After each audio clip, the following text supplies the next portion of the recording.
নিই আগে, তুমি এটা নিয়ে নাও।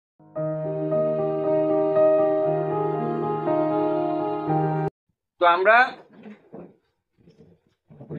কি করব এই যে স্বামী স্বরূপানন্দ সাহিত্যের ভূমিকা, স্বামী স্বরূপানন্দ সাহিত্যের ভূমিকা, তো ভূমিকায় আমরা আলোচনা করব। বুঝাই যাচ্ছে যে আমরা এদিকের ওদিকের কিছু কথা বলবো, অপ্রাসঙ্গিক হবে না। তবে ডিরেক্টলি টেক্সট বেস কথাগুলো এই মুহূর্তে বলা সম্ভব নয়। কেন? কারণ ভূমিকা না বলে আমি ডিরেক্টলি টেক্সট বেস যদি বলি তাহলে সেটা বোঝার ক্ষেত্রে অসুবিধা হবে, ঠিক না?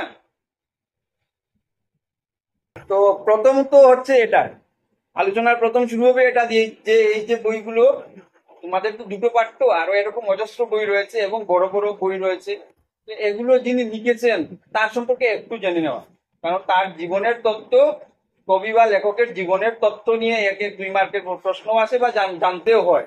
যিনি বলছেন কথাগুলো তার সম্পর্কে তো জানতে হয় তথ্যগুলো। তো স্বামী স্বরূপানন্দ, তার জন্ম হয়েছিল বর্তমান বাংলাদেশ, তৎকালীন পূর্ববঙ্গ, ঠিক আছে? পূর্ববঙ্গের চাঁদপুর নামক জায়গায়। কি নাম? চাঁদপুর নামক জায়গায়। সেটা তখন ছিল কুমিল্লা জেলা, এখন বোধহয় চট্টগ্রাম ডিভিশনে পড়ে। তো এটা স্বাধীনতা পূর্ববর্তী কথা বলছি আমি, বাংলাদেশ বিভাজনের কথা প্রশ্ন তো আসতেই পারে না। এবার হচ্ছে তার পিতৃদত্ত নাম কি ছিল? পিতৃদত্ত নাম ছিল বঙ্কিমচন্দ্র গঙ্গোপাধ্যায়। কি নাম ছিল? গঙ্গোপাধ্যায়। তার পিতার নাম ছিল সতীশচন্দ্র গঙ্গোপাধ্যায়, মায়ের নাম হচ্ছে মমতা দেবী। ছোটবেলায় তাকে বাড়িতে বল্টু প্রাথমিক যে স্কুল শিক্ষা আর কি, স্কুল এডুকেশন, সেটা হচ্ছে ঢাকার পগজ স্কুলে। এরপর তিনি কলকাতায়, তখন তো ভিসা পাসপোর্ট লাগতো না, একই ছিল, তো কলকাতায় আসেন। এসে সুরেন্দ্রনাথ ব্যানার্জির প্রতিষ্ঠিত, সুরেন্দ্রনাথ ব্যানার্জি নামটা বিভিন্ন জায়গায় তুমি পেতে পারো, বিভিন্ন পরীক্ষায় পেতে পারো, কারণ একজন স্বাধীনতা সংগ্রামী ছিলেন, রাজনৈতিক একজন অগ্রণী নেতা ছিলেন ওই সময়ের। তো তার চেষ্টায় প্রতিষ্ঠিত একটি কলেজ, যেটির নাম হয় রিপন কলেজ। প্রথম দিকে রিপন কলেজ নাম ছিল, কেননা লর্ড রিপনের অনুমোদনে হয়েছে বলে তার নামে কলেজ হয়েছে। পরে এটার নাম পরিবর্তন হয়েছে, আজকের তারিখে এটা সুরেন্দ্রনাথ কলেজ হিসাবেই পরিচিতি রয়েছে। তো সেই কলেজে পড়াশোনা করেন। এবার একটা জিনিস তো আমি বলিনি, জন্মের তারিখটা তোমরাও প্রশ্ন করনি, তো জন্মের সালটা কারু জানা নেই। 19 শতকের শেষার্ধে, শেষ দিকে তার জন্ম হয়েছিল এবং তিনি নিজেও বলেননি। শুধু তিনি এটা বলেছেন যে আমার জন্ম হয়েছিল পৌষ মাসের মঙ্গলবারে, মাসের দ্বিতীয় মঙ্গল। এবার আমাদের আলোচনাটা কোনো বক্তের আলোচনা নয়, তো বক্তি এখানে খুঁজে পাবে না। কোনো গবেষকের আলোচনাও নয়, মানে এত বেশি গভীরে আমরা যাব না, সাদামাটা আলোচনা হবে। শুধু এটাই কামনা, প্রতিটি যে কোনো বিষয়ে আলোচনার ক্ষেত্রে আমি প্রথমেই এই কথাটা বলি যে আমরা একটা নিরপেক্ষ দূরত্বে থেকে আলোচনা করব। আর যদি নিরপেক্ষ দূরত্ব বজায় না রাখতে পারি তাহলে কি হবে? তাহলে সাবজেক্ট কুমা में चला जाएगा, और सब्जेक्ट कुआं में चला गया तो तुमको एग्जाम में अंडा अंडा मिलेगा। আপনার কর্মজীবনটা ছিল এটা 1914 এর কাছাকাছি। এবার 1914 কেন বললাম? কারণ এটা মুখস্থ থেকেই যাবে। কি হয়েছিল? ফার্স্ট ওয়ার্ল্ড ওয়ার নাকি, এর সঙ্গে মনন্তর ছিল ইত্যাদি ইত্যাদি। সুরেন্দ্রনাথ কলেজে পাঠরত অবস্থায় কি হয়েছিল যে পরাধীন ভারতবর্ষ তাকে হৃদয়কে ক্ষতবিক্ষত করছিল এবং এর জন্য তিনি দেশের কাজে আত্মনিয়োগ করেছিলেন। এবং একটি উল্লেখযোগ্য তথ্য হচ্ছে এই যে ছপোষা সংস্করণের পুঁথি তিনি প্রকাশ করেছিলেন, ঠিক আছে? এর মধ্যে একটি পুঁথি হচ্ছে কর্মের পথে, যেটি বিপ্লবীদেরও মানে অত্যন্ত প্রিয় একটি বই ছিল। মাস্টারদা সূর্য সেন পর্যন্ত এটি পৌঁছেছিল। এক একজন এক একভাবে স্বাধীনতার জন্য কাজ করেছেন। যেমন তোমরা একটা গান জানোই, বঙ্কিমচন্দ্রের লেখা বন্দে মাতরম, ঠিক না? একটা গান কত বড় আলোড়নের সৃষ্টি করেছিল এবং আজও সেই গানটি শিহরিত করে কি করে না, সেই ধরনের অবস্থাতে যখন আমরা ভাবি তখন সেই গানটি আজও আমাদের কাছে। তো সেরকম ছবি এঁকেছেন দেশমাতার হাতে পায়ে শৃঙ্খল। মূল কথা হচ্ছে স্বদেশবাসীকে জাগিয়ে তোলা। তো সেই সময় পড়বে তার পরপর 3বার জেল হয়। ঠিক আছে, ব্রিটিশ সরকারে তাকে কারারুদ্ধ করে আর কি। তোমরা জানোই যে বই লেখার জন্য তোমার শাস্তি হতে পারে। কূপে যদি পড়ে যাও তুমি, শাসক তন্ত্রের কূপে যদি পড়ে যাও তুমি। যেমন কোন বইয়ের উদাহরণ বলতে পারবে যেটার জন্য, যেটা ব্যান করে দেওয়া হয়েছিল? বাংলারই একটি বই, সেই বইটির নাম হচ্ছে নীলদর্পণ নাটক। শুনেছ? নীলদর্পণ কার লেখা বলতে পারবেন? ঠিক আছে, যাই হোক, নীলদর্পণ বা দ্য ইন্ডিগো মিরর, সেটা হয়তো বা মধুসূদন ট্রান্সলেট করেছেন বা কিছু।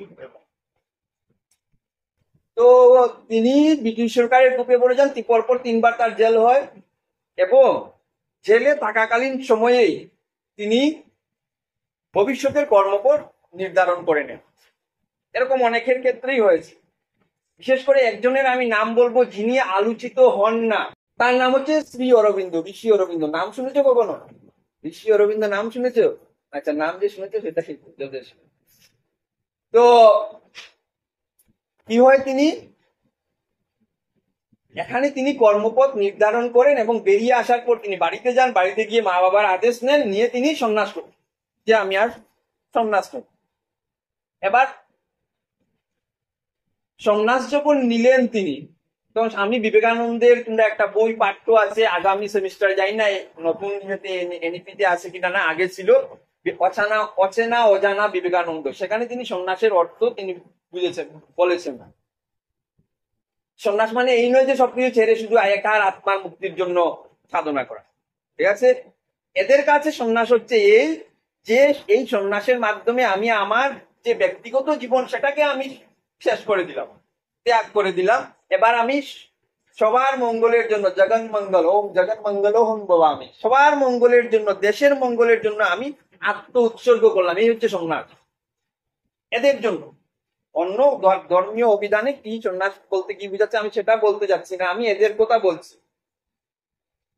তো নিলেন তিনি, নিয়ে অনেক বছর তিনি হিমালয়ের পাদদেশে সাধনা করলেন। ঠিক আছে, সেই সময় পড়বে তিনি, তার নাম হয় সন্ন্যাস জীবনে, তার নাম হয় স্বামী স্বরূপানন্দ হলো।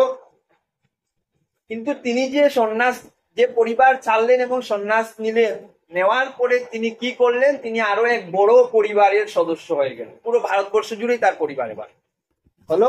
এক পরিবার ছাড়লেন, পিতা মাতার পরিবার, কিন্তু এক বিশাল পরিবার সৃষ্টি করার পথে এগোলেন।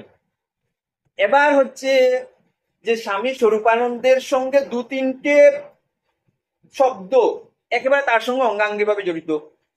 এক হচ্ছে ব্রহ্মচর্য, চরিত্র গঠন আন্দোলন, অভিজ্ঞা, অযাচক। ঠিক আছে, এবং প্রতিটি বইয়ের সামনেই দেখবে এরকম লেখা আছে নায়ামাত্মা বলহীনের লব্ধ। এটা বিবেকানন্দের বইয়ের ক্ষেত্রে লেখা আছে। ভিক্ষায়াং নৈব নৈব চ। কাজে যাচ্ছি, একজন লিখে দিয়েছেন রবীন্দ্রনাথ ঠাকুর, গীতা হচ্ছে সমস্ত সমস্যার সমাধান। আর আমাদের জন্য সাহিত্যের ছাত্রদের জন্য রবীন্দ্রনাথও একটা জায়গা যেখানে সমস্যার সমাধান রয়েছে। ঠিক আছে, তো রবীন্দ্রনাথেরই একটা কবিতা আছে ওই নাম দিয়ে, ভিক্ষায়াং নৈব নৈব চ, পরাধীন ভারতবর্ষের প্রেক্ষিতেই লেখা। কল্পনা কাব্যগ্রন্থে কবিতাটি প্রকাশিত হয়েছে, সেই কবিতাটি শুনে নাও। বলছেন যে তোমারে দূরে রাখি নিত্য ঘৃণা করে, যে তোমারে দূরে রাখি নিত্য ঘৃণা করে। কারা? ওই সময়ে ইংরেজদের কথাই সরাসরি বুঝাই যাচ্ছে, ঠিক না? কারণ ব্ল্যাক, আমরা তো কালা আদমি ছিলাম, ঠিক না ওদের কাছে। বলছে যে তোমারে দূরে রাখি নিত্য ঘৃণা করে, হে মূর স্বদেশ, মুরা তারি কাছে ফিরি সম্মানের তরে, পড়ি তারি বেশ। ওটা দাও, ওটা দাও, রাজবাহাদুর দাও, রায় বাহাদুর দাও। বিদেশি জানে না তোরে, অনাদরে তাই করে অপমান, মুরা তারি পিছে তাকি, যুগ দিতে চাই আপন সন্তান, তোমার যা দৈন্য মাতো তাই বুসামুর। এবার রবীন্দ্রনাথ বলছে তোমার যা দৈন্য মাতো তাই বুসামুর। একটা কবিতা আছে না, মায়ের কাপড়, মায়ের দেওয়া মোটা কাপড় মাথায় তুলে নেড়ে ভাই, দিনবিকিনি মা যে তোদের, তার বেশি আর সাধ্য নাই। তো তোমার যা দৈন্য মাতো তাই বুসামুর, কেন তাহা ভুলি, পরধনে দিক গর্ব। পরধনে যদি কেউ গর্ব করে সেটাকে দিক বলছেন তিনি। করি কর জুর, ভরি ভিক্ষা জুলি, এটা যদি হয় সেটাকে দিক করছেন তিনি। পুণ্য হস্তে শাক অন্ন তুলে দাও পাতে, তাই যেন রুচে। মোটা বস্ত্র বুনে দাও যদি নিজ হাতে, তাহে লজ্জা গুছে। সেই সিংহাসন যদি অঞ্চলটি পাত, করো স্নেহ দান। সেটাই তার জন্য সিংহাসন। রবীন্দ্রনাথ বলছেন যদি অঞ্চলটি পাত, করো স্নেহ দান, সেই সিংহাসন তার জন্য। রবীন্দ্রনাথ বলছেন যে তোমারে তুচ্ছ করে সে আমারে মাতো, কি দিবে সম্মান। যে ভারতবর্ষকেই ঘৃণা করছে, এখান থেকে শুধু সম্মান আহরণ করছে, হ্যাঁ, তার কাছ থেকে আমি কি উপাধি নেব? তাই তো তিনি নাইটহুড উপাধি ত্যাগ করেছেন। ছুড়ে ফেলেছিলেন না রবীন্দ্রনাথ নাইটহুড উপাধি জালিয়ানওয়ালাবাগের হত্যাকাণ্ডের জন্য। তো ভিক্ষায়াং নৈব নৈব চোর ব্যাখ্যা হচ্ছে এই কবিতাটি। স্বাবলম্বন শব্দটা কি? স্বাবলম্বন। এবার যখন একজন লোক বা আমরা যখন সবাই যদি আমরা স্বাবলম্বী হই, ঠিক আছে, তাহলে কি হবে এই যে আমি অন্যের কাছে আমি ভিক্ষা হাত পাততে যাব না, ঠিক আছে, চাকুতে যাব না। সেই সময়ে এটার খুব বেশি প্রয়োজনীয়তা ছিল, কারণ ইংরেজের হাত কাছে যতক্ষণ আমি হাত পেতে ভিক্ষা মেঘে পেট চালাবো, ততক্ষণ পর্যন্ত আমি তার বিরুদ্ধে দাঁড়াতে পারবো না। পারবো কি? পারবো না। তো অনেক লোক ছিলেন যারা মুঘলের কাছে বা ইংরেজের কাছে হাত পেতে পা চেটে তাদের পেট পিট চালিয়েছেন। শুধু ধন সম্পত্তি নয়, রাজবাহাদুর উপাধি গুলো নিচ্ছেন, সম্মানও কিনছেন, মানে নিচ্ছেন আর টয়েলিং করে। তো এরা কখনো তো দাঁড়াতে পারবে না। এই বিষয় নিয়ে রবীন্দ্রনাথের দুটো প্রবন্ধ রয়েছে। দুটো গ্রন্থের নাম হচ্ছে কালান্তর, প্রবন্ধের নাম হচ্ছে চরকা এবং স্বরাজ সাধন। ঠিক আছে, শুনে যাও, শুধু মুখস্থ করতে হবে না। এই দুটি প্রবন্ধে তিনি মহাত্মা গান্ধীকে বলছেন, তিনি চরকা আন্দোলনকে সমর্থন করতেন না, যে চরকা চালাও স্বরাজ স্বাধীনতা চলে আসছে, এটাকে সমর্থন করতেন না তিনি। তো তিনি বলছেন, রবীন্দ্রনাথ বলছেন যে আপনার মানে গান্ধীজির উদ্দেশ্য করে এটাই বলতে চেয়েছেন তিনি, যে দেশবাসীকে নিজের পায়ে দাঁড় করানো এটাই উদ্দেশ্য, কিন্তু হয়তোবা দেশবাসীর প্রতি সেই ভরসাটুকু নেই। তাই ভিতরের তত্ত্বের কথা বলছেন না যে স্বাবলম্বী হও বা নিজের পায়ে দাঁড়াও, শুধু বলছেন যে চরকা কাটো, সবাই মিলে চরকা। যে তিনি বলছেন দেশবাসীর প্রতি যদি বিশ্বাস থাকে, তাহলে তাকে বলবে একজন কৃষক আছে, সে যে এক্সট্রা সময় যেটা পাবে সে কৃষি সম্পর্কিত কোনো একটা কাজ করবে, করে সে স্বাবলম্বী হবে, ঠিক না? যার যাতে শক্তি বুদ্ধি আছে, কেউ ভালো আর্ট করতে পারে, কেউ আজকের এনইপি ন্যাশনাল এডুকেশন পলিসি এটার উপর ফোকাস করছে। তো যে না, এতদিন ছিল কি আমরা পুস্তক পড়লাম, মুখস্থ করলাম, তুতা পাখি বনলাম, রবীন্দ্রনাথের আরেকটি প্রবন্ধের নাম তুতা পাখি, এরকম করে গিলানো হচ্ছে বইগুলো, একদিন শুকিয়ে সেই মারা গেছে। সেই তুতা পাখি বানানো না, এনইপি বলছে যে কি যার যাতে তার উৎসাহ আছে বা তার ভিতরে প্রতিভা লুকিয়ে আছে, সেটাকে সুপ্ত প্রতিভাকে খুঁজে বের করো, তাকে সেই পথে চালাও, যাতে সে ভবিষ্যতে এরকম স্বাবলম্বী হতে পারে। তো স্বাবলম্বী হওয়াটা ওই সময়ে, এবং ওই সময়ই নাই, প্রত্যেক মানব জাতি যত আছে সবার ক্ষেত্রেই অত্যন্ত গুরুত্বপূর্ণ, ঠিক না? না হলে আমি নিজস্ব একটা জায়গায় আমি দাঁড়াতে পারবো না। পারবো কি? তোমরা কি পারবে এই মুহূর্তে নিজস্ব কোনো একটা জায়গায় দাঁড়াতে? পারবে না। কেন পারবে না? কারণ তুমি বাবার খাওয়াটা অপরাধ নয়, কিন্তু খাচ্ছ এখন তোমাকে এবং সমাজের দেওয়া খাচ্ছ। সমাজের কাছেও আমরা কোনো না কোনো ভাবে ঋণী, সেটা অন্য একটা বিষয়। তো তুমি যেদিন নিজের পায়ে দাঁড়াবে সেদিন তোমাকে দিতে হবে, ঠিক না? দিয়ে তুমি সেটা একটা ব্যালেন্স আনতে পারবে, কিন্তু এই মুহূর্তে দাঁড়ানো সম্ভব নয়। তো স্বাবলম্বী হওয়াটা অত্যন্ত মানে কত গুরুত্বপূর্ণ বিষয় বোঝা যাচ্ছে। তো যখনই স্বাবলম্বী হব আমি, তখন তো আর ভিক্ষার কথা প্রশ্নই আসতে পারে না। সহযোগিতা সেটা অন্য জিনিস, সবাই মিলে একটা কাজ করলাম সবার সহযোগিতায়, কিন্তু কারো কাছে ভিক্ষা হাত পেতে ভিক্ষা নিয়ে পেট চালাচ্ছে যদি, সেটা অন্য জিনিস। তো এজন্য তিনি কি করলেন, তিনি এবার তার কথায় চলে আসছে, তিনি কি করলেন, তিনি সেই মডেলটাকে সমাজে স্থায়ী রূপ দিতে গিয়ে পুপুনুকিতে, বর্তমান ঝাড়খণ্ডের অন্তর্গত, আগে মানভূম জেলা ছিল, পুপুনুকিতে একটি আশ্রম ধরে নাও এই মুহূর্তে সংক্ষেপ শব্দ, গড়ে তুললেন, যার নাম হচ্ছে মাল্টিভার্সিটি। সেখানে আমি গিয়েছি, এবং গিয়ে দেখলাম যে ওখানে মন্দিরের আয় থেকে মন্দির চলে, ঠিক আছে। কৃষিকাজ অনেক জায়গায় রয়েছে, সেখানে কৃষিকাজ হচ্ছে। কিছু জায়গা রয়েছে যেখানে মধু তৈরি হচ্ছে, মানে মৌচাকের কোনোভাবে ইয়ে করে দিয়েছেন আর কি। আহ অনেক গরু রয়েছে সেখানে, ডায়েরি ফার্ম, যেখানে দুধের ব্যাপারটা। অনেক গাছ রয়েছে, দামি দামি মূল্যবান গাছগুলো রয়েছে। তো এভাবে আমরা যতদিনই থেকেছি এবং মন্দিরে যারাই থাকে সবার কাজ ডিভাইড করা আছে, কে কি কাজ করবে। ওরা সারাদিন এই ধরনের ওরা শ্রম দিয়ে যায়, আর তারপর দুবেলা মোটা চালের ভাত খায়। মানে মাল্টিভার্সিটিরই সম্পদ, বাইরে থেকে কি জানো, মানে একটি স্বাবলম্বী সব একটি একটি আশ্রম ধরে নাও। স্বামী স্বরূপানন্দ তিনি মানে তার আহ ইয়েটা কর্ম জীবনটা বহুদা বিস্তৃত। আর কিভাবে, এক তো তিনি এই ধরনের আশ্রম গড়ে তুলেছেন, ঠিক আছে, যেখানে মানে একটা স্বাবলম্বী সংগঠন। দ্বিতীয় হচ্ছে এই যে অনেক পুস্তক আদি রচনা করেছেন, সবগুলো পাওয়া যায়নি। তৃতীয় হচ্ছে এই যে তিনি সমাজ সংস্কারের ক্ষেত্রে এবং জাতীয় জীবন গড়ে তোলার ক্ষেত্রে অনেক কাজ করেছেন, এবং এই উদ্দেশ্যেও কিছু পুস্তক লিখেছেন, উদ্দেশ্যমূলক পুস্তক।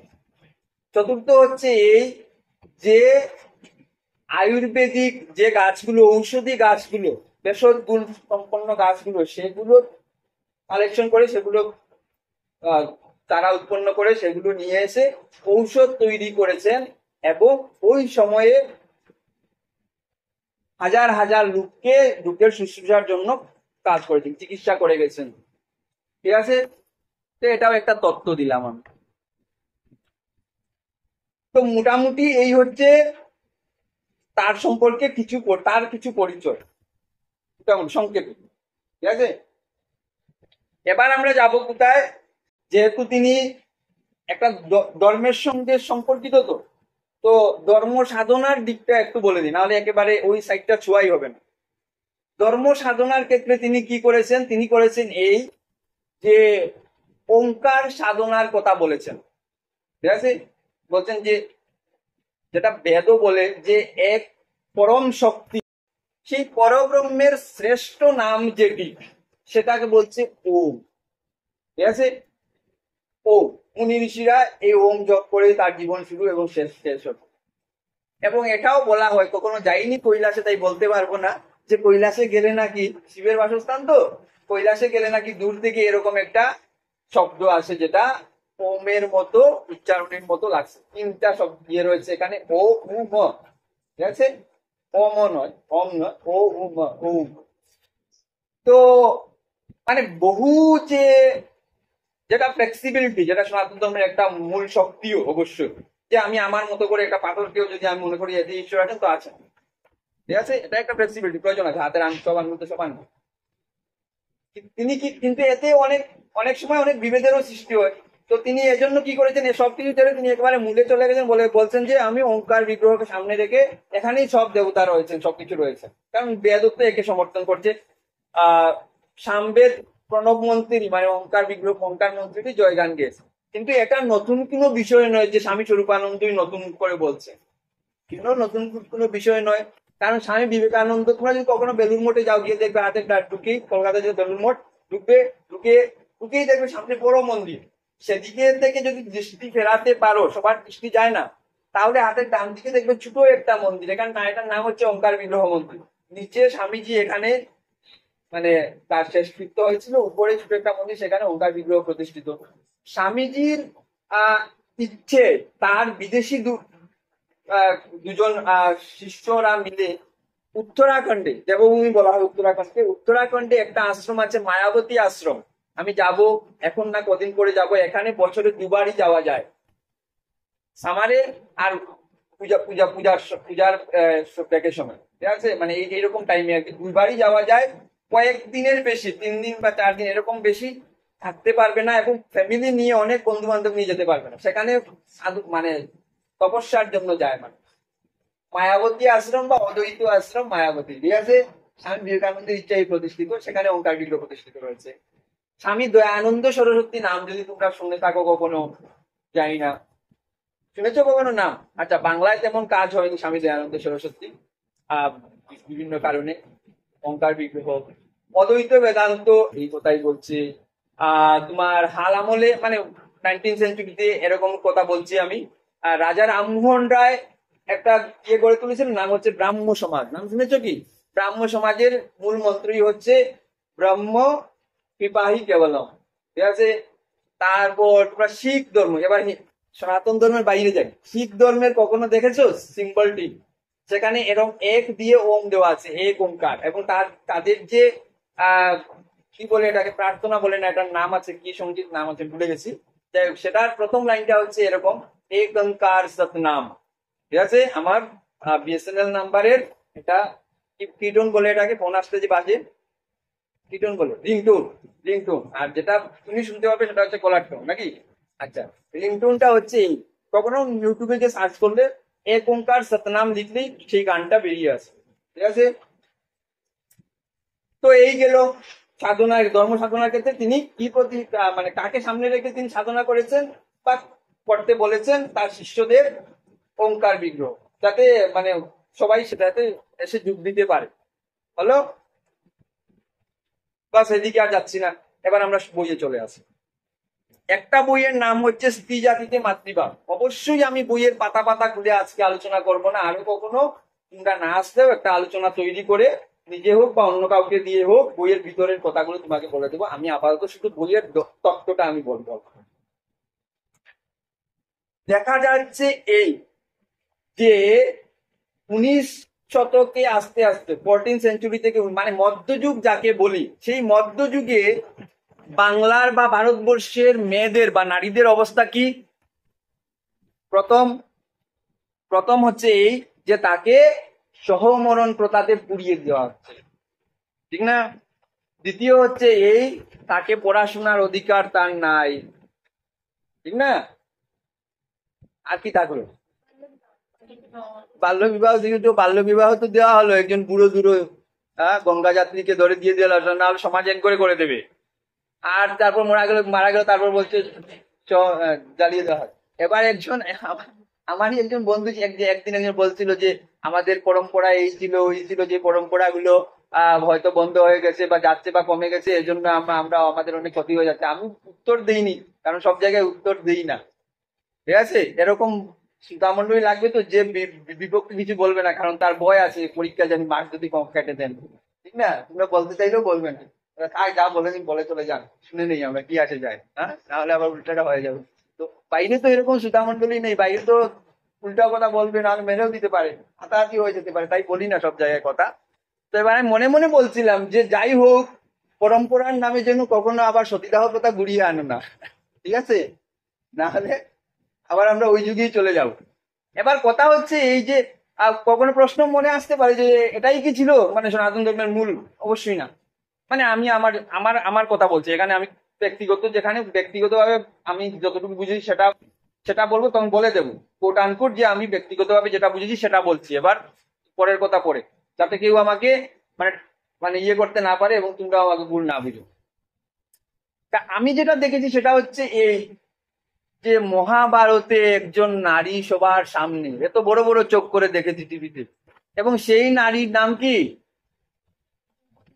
কুন্তী। কুন্তী। এবং তিনি কি? তিনি বিধবা। বিধবা না? এবং মহাভারত রামায়ণ দুটি তো ধর্মগ্রন্থের অন্তর্গত, এগুলোকে ছেড়ে বলা যায় না সনাতন ধর্ম ধর্মগ্রন্থ নাম, বেদ থেকে শুরু করে মহাভারত রামায়ণ। তো এই গ্রন্থে তো একজন বিধবা চলছেন পাঁচ পাঁচ ছেলের সামনে, এত বড় বড় করে দেখা যায়। তাহলে মধ্যযুগে এসে, এটা তো মধ্যযুগের গ্রন্থ নয় মহাভারত, তাহলে মধ্যযুগে এসে পুড়িয়ে দিচ্ছ কেন? তো এটা আমাকে জবাবদিহি দিতে হবে না, তুমি চাইলেই জবাবদিহি পড়ে নিতে পারো। রাজা রামমোহন রায়ের লেখা গ্রন্থ রয়েছে, গ্রন্থের নাম কি ভুলে গেছি, ভুলে যাই, যাই হোক মনে পড়বে একটু পরে, কিন্তু এখন ভুলে গেছে, ঠিক আছে। তিনি সেখানে, কারণ তখন সময়ের যখন তিনি বলছেন বিধবা বিবাহ সদ্য বন্ধ করো, বা বিদ্যাসাগর এসে বলছেন মেয়েদের পড়াশোনা, সমাজের যারা এই যে পরম্পরাবাদী যারা ছিলেন তারা চেপে ধরেছেন, হ্যাঁ কি বলছো, ঠিক না? তখন তাদেরকে কি করতে হয়েছে, বেদ উপনিষদ এগুলোকে ঘেটে ঘুটে সেইগুলো এনে বের করে বলছে যে এই দেখো, তা আমি তো এত বেদ উপনিষদের পণ্ডিত নই, সংস্কৃত জানি না, তো আমি টিভিতে যা দেখেছি সেটা আমি বললাম তোমাকে, যে আমি মহাভারতে দেখেছি বাবা কুন্তী আসছেন এবং তিনি বিধবা। আমি রামায়ণে দেখেছি যে দশরথ মারা গেছেন, প্রচুর প্রচুর বিধবা রয়েছে, তাদেরকে কাউকে সতীদাহতে পুড়িয়ে দেওয়া হয়নি। কিন্তু মহাভারতের কুন্তির কথা বলতে গেলে কোনো পণ্ডিত বলতে পারেন যে কুন্তী তো জাননি, কিন্তু মাদ্রি তো সহমরণে গিয়েছিলেন। মাদ্রি এজন্য জাননি যে সহমরণ প্রথা আছে বলে, মাদ্রি গিয়েছিলেন এজন্য যে তিনি একটা ভুল কাজ করেছিলেন, তিনি জানতেন যে এটা করলে তার স্বামী মারা যাবেন, তিনি সেটা ভুল করেছিলেন বলে সেই কি অনুশোচনায় তিনি আত্মদাহ করেছিলেন। ঠিক আছে? তো কোথা থেকে আসলো? আসলো মুঘল পিরিয়ডে সতীদাহ, মূলত রাজস্থান টাজস্থান এগুলো থেকে এসেছে। রাজারা যুদ্ধ করতে গেছেন মুঘলদের সঙ্গে, আর নারীরা যারা রয়েছেন সেই নারীগুলোকে সমাজ গঠন করেনি, রানী লক্ষ্মীবাইয়ের মতন করে তৈরি করেনি, সাবিত্রীর মতো করে তৈরি করেনি, যারা প্রয়োজনে অস্ত্র হাতে দাঁড়িয়ে যেতে পারেন। ঠিক আছে? তাদেরকে তৈরি করেছে এভাবে নিজের ভোগের জন্য। তো তারা কি করেছেন? তারা বলছেন যে আমি যুদ্ধে তো অংশগ্রহণ করতে পারবেন না, তারা জানেন না কিছু, তো তারা অগ্নিকুণ্ড জ্বালিয়ে সেখানে কি বলে এটাকে, তার একটা নাম আছে, যাই হোক ভুলে গেছি। মধ্যযুগ থেকে এগুলো এসেছে এবং পরে এগুলো বিধান হয়ে গেছে, আমার যতটুকু জ্ঞান বুদ্ধিতে আমি দেখেছি। তো স্ত্রী জাতির প্রতি এই তো ছিল অবস্থা।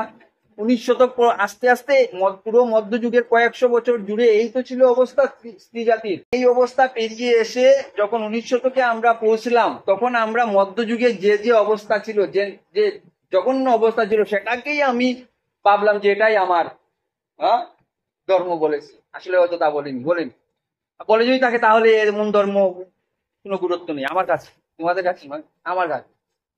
যে ধর্ম বলবে মেয়েদের পুড়িয়ে দাও, যে ধর্ম বলবে মেয়েদের পড়াশোনার অধিকার দিও না, যে ধর্ম বলবে ইত্যাদি ইত্যাদি বলবে, সেই ধর্ম, সেটা আবার কি ধর্ম? ধর্ম যা ধারণ করে রাখে, যা এগিয়ে নিয়ে যায়, মেয়েদের পুড়িয়ে দিল, এটা ধর্ম হলো? তার মানে কি? এটা সনাতন ধর্ম যদি এরকম হতো তাহলে এত বছর ধরে টিকে থাকতো না, তো এত ছিলই না। আমার দৃষ্টিতে তো ছিল না, কারণ কুন্তিকে তো আমি বিধবাই পাচ্ছি, তার মানে মধ্যযুগ থেকে আসা। তো এই মেয়েদের অবস্থা গেল। এবার আধুনিক যুগ পর্যন্ত, আমরা আজকের তারিখ পর্যন্ত যদি দেখি, বিশেষ করে ইউপি বিহার অঞ্চলে এখনো এই বিষয়গুলো চলছে। তুমি যদি মনে করো একটা ছেলে রাত 11টার সময় বাড়িতে আসে বাজার থেকে, এটা একটা সাধারণ ব্যাপার, কিন্তু একটা মেয়ে কাজ করে, কোনো একটা জায়গায় কাজ করে রাত 11টার সময় বাড়িতে আসছে, এটা কি সাধারণ সমাজের চোখে? না, সাধারণ নয়। সমাজ আঙ্গুল তুলুক, তাতে কিছু আসে যায় না। কিন্তু সমস্যা এখানেই যে রাস্তায় যে ছেলেগুলো ঘোরাঘুরি করে আমাদের মতন, ঠিক না, সে যেছে একটা দায়িত্ব নিয়ে নেয় সমাজ সুধারক, হ্যাঁ এই মেয়েটা 11টার সময় আসছে, এবং শুধু বলেই সে ক্ষান্ত থাকে না, সে সুযোগ পেলে তাকে পাপের শাস্তিও, তার যে এই যে 11টার সময় সে আসছে, সেই এটা একটা পাপ তার চোখে, এবং একটা শাস্তিও দিয়ে তাকে তুলে নিয়ে যায় অনেক সময়, পরের দিন লাশ রূপে পাওয়া যায়, ঠিক না? সে নিজে থেকে এই দায়িত্ব পালন করছে, সমাজ গঠন করছে। বুঝো ব্যাপার। আজকের তারিখে ওটা চলছে কেন? প্রশ্ন হচ্ছে কেন? আমি এটারই ভূমিকা বলছি। কেন? তার কারণ হচ্ছে এই যে সমাজ যেভাবে নারীদের জন্য এত এত বিধান টিধান লিখেছে, এত এত কথা লিখেছে, সেভাবে পুরুষদের জন্য শিখায়নি। যদি ওই সময়ের 33 কোটি নারী পুরুষ নির্বিশেষে সবাই যদি হাতে অস্ত্র ধরতে পারতো, তাহলে মুঘলের ভারতবর্ষ দখল করতে পারতো না। কিন্তু আমরা শুধু নারী পুরুষই নয়, আমরা ছেলেদের মধ্যেও ভাগ ভাগ করে রেখেছিলাম, এদের কাজ নয় যুদ্ধ করা, এরা খেল করুক, এরা শুধু এটাই চলুক, বাকি এটা শিকার ওদের প্রয়োজন নেই। সবকিছু শিখতে হবে ভাই। এজন্য বর্তমানে অগ্নিবীর তীর এসেছে না, হায়ার সেকেন্ডারি গিয়ে 2-4 বছর টাকাও রোজগার করো, ট্রেনিংও নিয়ে নাও, তারপর চাকরি আসলে অ্যাপ্লাই করে চাকরি পাবে, যদি চাকরি নাও করো তাহলে সেই পুঁজি দিয়ে অন্য কিছু করতে পারবে। এবার কেন হচ্ছে ওই যে একটু আগে বললাম ঘটনাগুলো, রাত্রির ঘটনাগুলো কেন হচ্ছে? কারণ হচ্ছে মানসিকতা, ছেলেকে শেখানো হয়নি এবার, ঠিক না? মানসিকতা, সেই মানসিকতাকেই বদলাতে হবে ছেলেদের। তাকে শেখাতে হবে যে যে মেয়েটি রাত্রে গড়ে আসছে, কোনো একটা অফিসে কাজ করে, বা ওর ব্যক্তিগত ব্যাপার কি করে আসছে, সেটা ওর ব্যক্তিগত ব্যাপার, সেই অধিকার ওর আছে। তুমি তার উপর কুকুরের মতো ঝাঁপিয়ে পড়বে, এই শিক্ষা, এটা তোমার কর্তব্য নয়। ঠিক আছে? সেই মানসিকতা বদল করতে হবে। তো সেই মানসিকতা নিয়েই এই বই, তার নাম হচ্ছে স্ত্রী জাতিকে মাতৃকা। মানে ছেলেদের কথা বলা হয়েছে এখানে, মেয়েদের কিছু শেখানো হয়নি। মেয়েরাও এই এই জায়গায় মেয়েদের আর কিছু শেখানোর তেমন কিছু নেই, কিছু কিছু কথা আছে, কারণ আমরা আজকের তারিখে অনেকে অধিকারের অপব্যবহার করছি। মেয়েদের কথাই বলছি, বাবা পাঠিয়েছেন কলেজে অনেক কষ্ট করে টাকা দিয়ে, আর কেউ কেউ কি করছি, ওইখানে বসে ফোন করছি, ওইখানে রেস্টুরেন্টে যাচ্ছি যাচ্ছি তো এটা অধিকারের অপব্যবহার অবশ্য। তো স্ত্রী জাতিতে মাতৃভাবের দর্শন হচ্ছে বা ভেতরের তত্ত্ব হচ্ছে এটাই যে মানসিকতা বদল করা, এক মানসিকতা বদল করা, স্বাবলম্বী হও। ওই সময় বিশেষ প্রয়োজন ছিল পরাধীন ভারতবর্ষে, আজকের তারিখেও প্রয়োজনীয়তা রয়েছে। আরেক মানসিকতা বদল করা, যে রাত্রি 11টার সময় বা যে কোনো সময় একটা মেয়েকে দেখলে সেটার উপর ঝাঁপিয়ে পড়ার মানসিকতা তুমি বদল করো। মানুষ হয়ে জন্ম নিয়ে তো মানুষের মতো মানসিকতা থাকো, কুকুরের মতো ঝাঁপিয়ে পড়ার মানসিকতাটা বদলাও। এবার গ্রন্থে যখন আমরা যাব তখন মাতৃভাবের আবশ্যিকতা রয়েছে, সেখানে অর্জুনের কথা রয়েছে, মাতৃভাবের সাধনা। অর্জুন উর্বশীকে দেখেছেন, দেখে উর্বশী কোনো একটা কারণে অর্জুনের মন ভোলানোর চেষ্টা করছে, কিন্তু অর্জুন তাকে বলছেন যে আপনি আমাদের মায়ের দিক এবং বাবার দিক দুটো থাকে তো আমাদের ইয়েতে, হ্যাঁ, জন্ম পরিচয়ে মায়ের দিকের আপনি হচ্ছেন মহিষী নারী, আপনার সঙ্গে আমার এটা চিন্তাই করা যেতে পারে। এবং আধুনিক যুগেরও অনেকে যাদের যাদের চরিত্র বলে যারা বলিয়ান ছিলেন তাদের কথাও নিয়ে আসা, ছোট ছোট গল্প, ঠিক আছে। তো গ্রন্থে এই আছে, যেদিন আমরা গ্রন্থকে ধরে ধরে আলোচনা করব সেদিন এগুলো আলোচনা করব। আমি শুধু গ্রন্থের ভাবটা বললাম, মানে গ্রন্থের পেছনের তত্ত্বটা বললাম। আজও গ্রামাঞ্চলে এরকম হয়ে যায়, অনেক দেখেছি আমি। খুব একটা পড়াশোনার সুযোগ মেয়েদের দেওয়া হয় না, দিলেও খুব একটা কিছু পড়াশোনা আছে, বিয়ে পাস করেছে হবে আর কিছু করতে পারবে না, এবার বিয়ে দিয়ে দিচ্ছি। বাধা প্রাপ্ত গ্রামের করবেই তো, কারণ সমাজ এভাবে শিখিয়েছে, মধ্যযুগের সমাজ, যে তুমি সীতা হও। উল্টো দিকে দেখেনি কে দাঁড়িয়ে আছে, উল্টো দিকে রাম দাঁড়িয়ে আছেন না পেরে মাতাল রামু দাঁড়িয়ে আছে। আমি বলি না যে পয়সার অভাবে দামি মদ কিনতে পারেনি, চুলাই খেয়ে পড়ে আছে রাস্তায়। এবার সীতা সীতা হয়েছেন এই জন্য যে তার বিপরীতে রাম ছিল, আর সবাইকে যে এভাবে রাম সীতা হতে হবে তার তো কোনো, দ্রৌপদী মুর্মু হও ভাই, ঠিক না, কল্পনা চাওলা হও,